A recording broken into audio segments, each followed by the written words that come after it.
we watched Heart Eyes.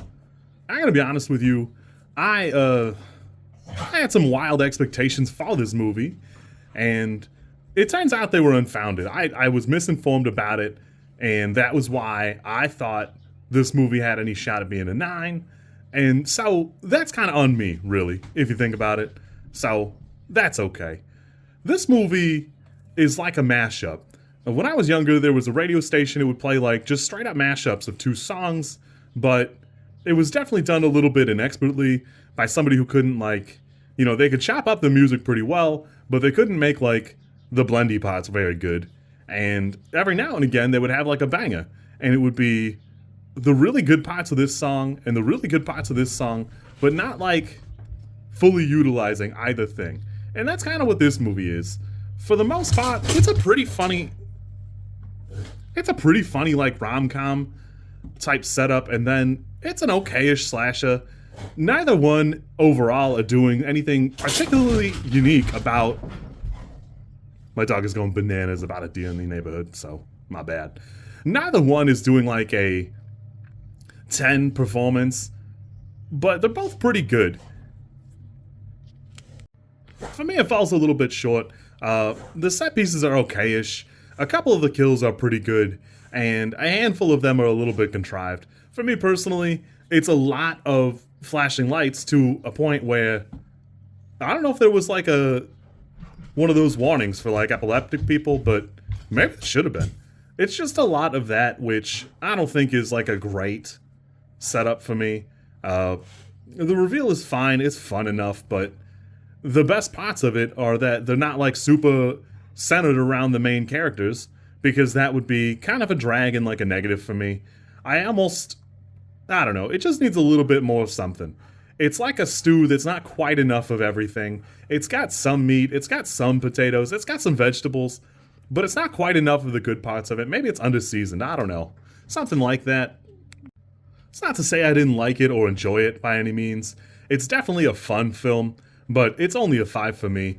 It falls a little bit short in the departments that I think it could have done really well in. I guess I don't know off the top of my head what a wine juicer looks like. I mean, we've all seen the videos where they do it with the feet and whatever, but when she got in that thing, I really wasn't sure what it was in the beginning, and then Hot Eyes just starts it, and then off it goes. I just don't care for the couple in the end. Not the main character, but the other one. It's okay. It's just not for me.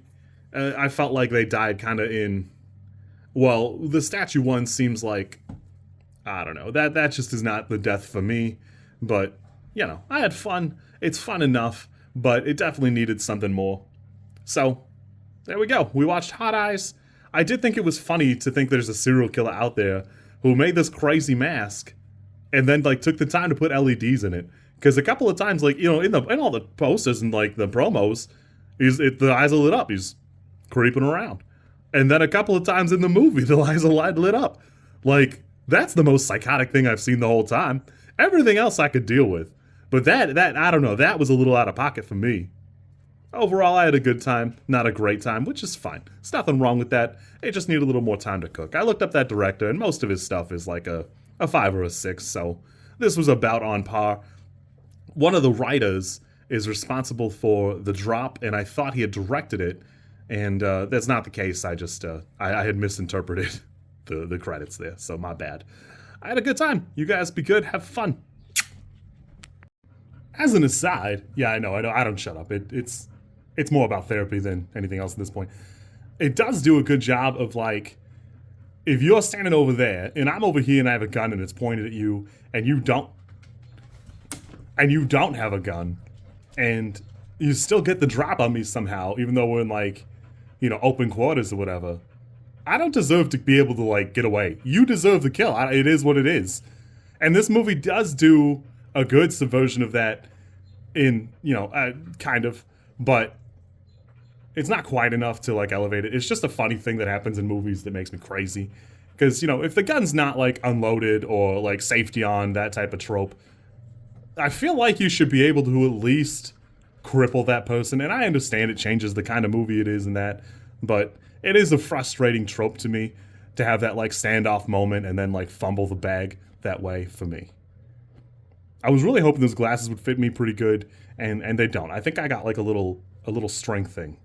I'm gonna try that for the next one. Good luck, me. If you like this content, I'm supposed to ask you to like, comment, and subscribe. I think like is here, and comment is probably down there, and subscribe over there somewhere too. I think. I don't know how many times this like snippet is gonna make it into a video. Everybody says you should do it this way, and I always thought it was just like an annoying thing other YouTubers did. And as you know, I am bad at editing, so if you like it, great, I'm happy for you. If you don't like it, I'm sorry.